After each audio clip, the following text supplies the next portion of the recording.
ऐश Greninja Pokemon world का ऐसा दूसरा ग्रेनिंजा है जो कि बॉन्ड इवॉल्व हो सकता है, और बॉन्ड इवॉल्व होने के बाद हमने इसकी फीट्स को देखी है। इसने एलान के मेगा चार्जर अटैक्स को काफ़ी ज़्यादा अच्छे से टक्कर दे दी थी। ग्रेनिंजा के मूव सेट्स की बात की जाए तो इसके पास उतने ताकतवर अटैक्स नहीं है, लेकिन इसके पास जो भी अटैक्स है वो अपने फुल एफिशिएंसी के साथ यूज़ कर सकता है। इसने अपने नॉर्मल अटैक्स के साथ ही एलान के मेगा चार्ज अटैक्स को काफ़ी अच्छी टक्कर दे दी थी। यहाँ तक कि ऐश ग्रेनिंजा ने सॉयर के मेगा सेप्टर को काफ़ी आसानी से हरा दिया था। ऐश ग्रेनिंजा ने डियांथा के मेगा गार्डिवॉर को भी काफ़ी अच्छी टक्कर दे दी थी, और अगर उस बैटल को पूरा होने दिया जाता तो ऐश ग्रेनिंजा पक्का उस बैटल को जीत जाता। ग्रेनिंजा की स्पीड की बात करें तो उसकी स्पीड काफ़ी ज़्यादा है, और बॉन्ड इवॉल्व होने के बाद उसके पास एक स्पेशल अटैक अल्टीमेट वाटर शuriken आ जाता है जो कि उसकी पावर को और ज़्यादा बढ़ा देता है। लेकिन ऐसा नहीं है कि इस इंसेन लेवल पोकेमॉन को कोई हरा नहीं सकता। सिंथिया गार्चम्प है जो कि इसे काफ़ी अच्छे से टक्कर दे सकता है। सिंथिया गार्चम्प के फीट्स भी एक अलग लेवल पे। इसने पॉल के 4 पोकेमॉन को लगातार हराया है, वो भी वन शॉट करके, और इसमें पॉल का टोटेरा भी शामिल है। सिंथिया गार्चम्प ने फ्लिंट के इन्फर्निप को हराया है जो कि सिनोली का one of the strongest Pokemon था। पोकेमॉन जर्नीज तक आते आते सिंथिया गार्चम्प अनडिफीटेड था। सो लेट्स सी कि अगर इन दोनों पोकेमॉन के बीच में बैटल होती है तो इस बैटल का रिजल्ट क्या होता है। और वीडियो शुरू करने से पहले ये है पिछले पोके क्विज के विनर। इन दोनों पोकेमॉन के बीच कंपैरिजन करने के लिए हमने attack power, durability, stamina, speed and reflexes और सिग्नेचर मूव जैसे राउंड्स को तैयार किया है, और इसमें सिग्नेचर मूव वाला राउंड काफ़ी ज़्यादा इंपॉर्टेंट होने वाला है। ग्रेनिंजा के अटैक पावर की बात करें तो इसके पास उतने ताकतवर अटैक्स नहीं है, लेकिन ये अपने थोड़े अटैक्स को काफ़ी ज़्यादा तेज़ी से यूज़ कर लेता है। इसने मेगा चार्ज अटैक्स के ड्रैगन क्लॉ को डिस्ट्रॉय कर दिया था अपने कट अटैक से, और उसी ड्रैगन क्लॉ को डिस्ट्रॉय किया जिसने ग्राउडन के प्रिंसिपल ब्लेड्स को डिस्ट्रॉय किया था। इसके अटैक पावर का हम लोग इससे भी अंदाजा लगा सकते हैं कि इसने मेगा चार्ज अटैक से थंडर पंच को अपने वाटर शuriken से यूज़ कर दिया था, डिसएडवांटेज होते हैं कारण भी। और बॉन्ड इवॉल्व होने के बाद इसकी पावर तो और इंसेन लेवल पे चल जाती है जब ये किसी भी पोकेमॉन को आराम से हैंडल कर पाता है। सो गाइस अब बात करते हैं सिंथिया गार्चम्प की। सिंथिया गार्चम्प की फीट्स काफी ज्यादा है और उसके अटैक्स पावर भी काफी ज्यादा है। एनीमे में सिंथिया गार्चम्प ने पॉल के 4 पोकेमॉन्स को लगातार हराया है, उसमें पॉल का टोटेरा भी शामिल था। उसके बाद सिंथिया गार्चम्प ने एलिट मेंबर ऑफ सिनो को हराया जो कि था फ्लिंट, और फ्लिंट के बाद उसने फोर्सेस ऑफ नेचर से भी बैटल की है। पोकेमॉन जर्नीज की बात की जाए तो इसने आइरिस के हेक्सोरस से बैटल की जो कि एक चैंपियन लेवल पोकेमॉन था।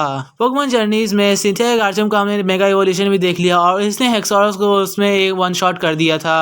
और इसके अटैक पावर की और बात की जाए तो इसने ऐश के मेगा लुकारियो को काफी अच्छी टक्कर दे दी थी अपने नॉर्मल फॉर्म में ही, और नियरली उसे हरा भी दिया था। सो अटैक पावर के बेसिस पे अगर इन लोगों की कंपैरिजन की जाए तो इसमें गार्चम्प ज्यादा ताकतवर रहेगा, क्योंकि इसने अपने मेगा फॉर्म के बिना भी काफी अच्छे टक्कर दी है अब दूसरे पोकेमॉन्स को। सो गाइस अब बात करते हैं ड्यूरेबिलिटी की। ऐश ग्रेनिंजा की पावर काफ़ी ज़्यादा है, और उसने एलान के चार्जर के साथ ही बैटल करते हुए दिखा दिया था कि वो कितना ज़्यादा ताकतवर है। ऐश ग्रेनिंजा की ड्यूरेबिलिटी की बात करें तो उसने एलान के मेगा चार्ज अटैक्स के 3 ड्रैगन क्लॉ को सहा है, और उसी ड्रैगन क्लॉ को सहा है जिसने जाइगार्ड को ज़मीन पर ला दिया था। और टाइप डिसएडवांटेज होते हुए भी इसने मेगा चार्ज अटैक्स के थंडर पंच को आराम से सह लिया था। एलान के मेगा चार्जर एक्स के 3 ड्रैगन क्लॉ का सना कोई नॉर्मल पोकेमॉन नहीं कर सकता है। और अब बात करते हैं गार्चम्प की। जो गार्चम्प काफी ज्यादा स्ट्रॉन्ग पोकेमॉन है और उसने काफी ज्यादा पोकेमॉन्स के अटैक को झेला है। सिंथिया गार्चम्प ने जर्नीज में हेक्सोरस के साथ बैटल की है जो एक चैंपियन लेवल पोकेमॉन है, और उसे काफी ज्यादा अटैक्स को काउंटर किया है और उसे काफी ज्यादा अटैक्स लगे भी हैं। और जर्नीज में ही उसने मेगा लुकारियो का सामना किया है, वो भी अपने बेस फॉर्म में। बेस फॉर्म में उसे काफी ज्यादा अटैक्स लगा, जैसे कि रिवेंज और बुलेट पंच। सिंथिया गार्चम्प उस बैटल को हार गया क्योंकि वो अपने मेगा फॉर्म में नहीं था। अगर वो मेगा फॉर्म में होता तो ये बैटल और ज़्यादा इंटेंस हो सकती थी। और अगर ड्यूरेबिलिटी के बेसिस पे हम लोग इन दोनों पोकेमॉन को कंपेयर करें तो इसमें ग्रेनिंजा हार जाएगा।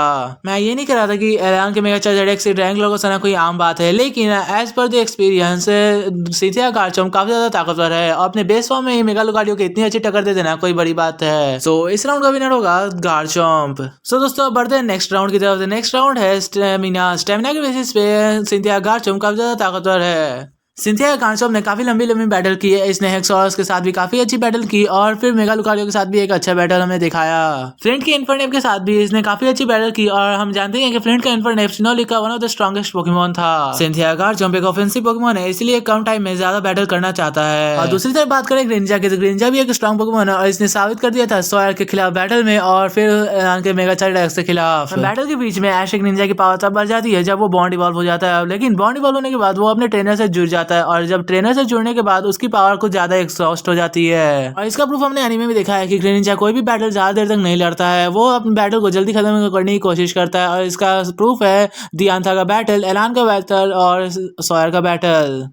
ये दोनों पोकेमॉन ही काफी ज्यादा ऑफेंसिव है और अपने बैटल को जल्दी जल्दी खत्म करने की कोशिश करते हैं। वो अपनी पूरी जान लगा देते हैं अपनी बैटल में, इसीलिए स्टेमिना के बेसिस पे ये दोनों पोकेमॉन बराबर के हैं। सो गाइस अब बात करते हैं स्पीड एंड रिफ्लेक्सेस की। गार्चम्प की बॉडी डिजाइन की बात कर रहे थे, वो एकदम जेट जैसा है, लेकिन एनीमे में हमने इसके स्पीड को ज्यादा इफेक्टिव नहीं देखा है। मे भी इसका मेगा इवोल्यूशन ज्यादा स्पीड लेके फाइट कर सकता हो, लेकिन इसका बेस फॉर्म उतना फाइट नहीं कर सकता है। और क्योंकि हमने इसके मेगा फॉर्म को ज्यादा बैटल करते हुए नहीं देखा है और ये अपने फुल पोटेंशियल से कभी बैटल नहीं किया है, इसलिए हम इसके स्पीड को ज्यादा कंसिडरेशन में नहीं ले सकते हैं। ऑन द अदर हैंड अगर हम लोग ग्रेनिंजा की पावर को देखें तो उसकी पावर उसके स्पीड के कारण ही बढ़ जाती है। उसके अटैक्स इतने ज्यादा स्पेशल नहीं है, लेकिन वो अपने स्पीड के कारण वो अपने अटैक्स को काफी ज्यादा बेहतर बना देता है। ग्रेनिंजा अपने स्पीड को कंट्रोल करना काफी अच्छे से जानता है और इसका सबूत हम लोगों ने देख लिया था सॉयल के मुकाबले में, जिसने उसने मेगा सेप्टाइल के फ्रेंजिंग प्लांट को काफी आसानी से डॉज कर दिया था। ग्रेनिंजा की स्पीड के कारण वो अपने अपोनेंट को कम टाइम में ज्यादा डैमेज दे देता है और स्पीड एंड रिफ्लेक्सेस के बेसिस पे ग्रेनिंजा को सिंथिया के गार्चम्प से कम टाइम लगता है अपने अटैक्स को यूज करने में, जो कि उसे अपने बैटल में काफी ज्यादा फायदा दे देता है। और अगर हम इस बेसिस पे इन दोनों पोकेमॉन को कंपेयर करें तो इसमें ग्रेनिंजा ऑफ कोर्स गार्चम्प से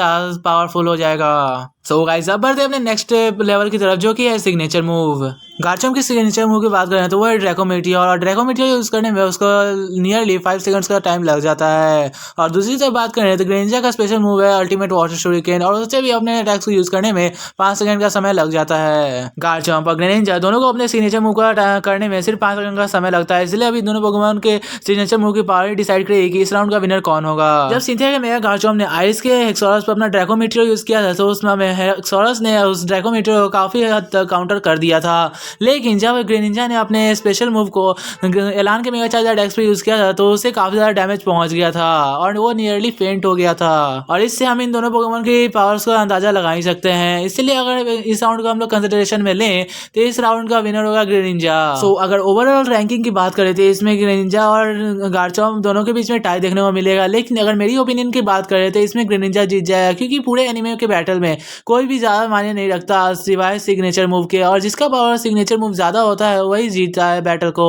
इसीलिए मेरे ख्याल से ग्रेनिंजा ज्यादा भारी पड़ने वाला है गार्चम्प पे, क्योंकि हमने मेगा गार्चम्प की उतनी पावर देखी नहीं है। अपनी दूसरी वीडियो में, तब तक के लिए चैनल को सब्सक्राइब कर दो, वीडियो पसंद आई तो वीडियो को लाइक कर देना। Until then thanks for watching.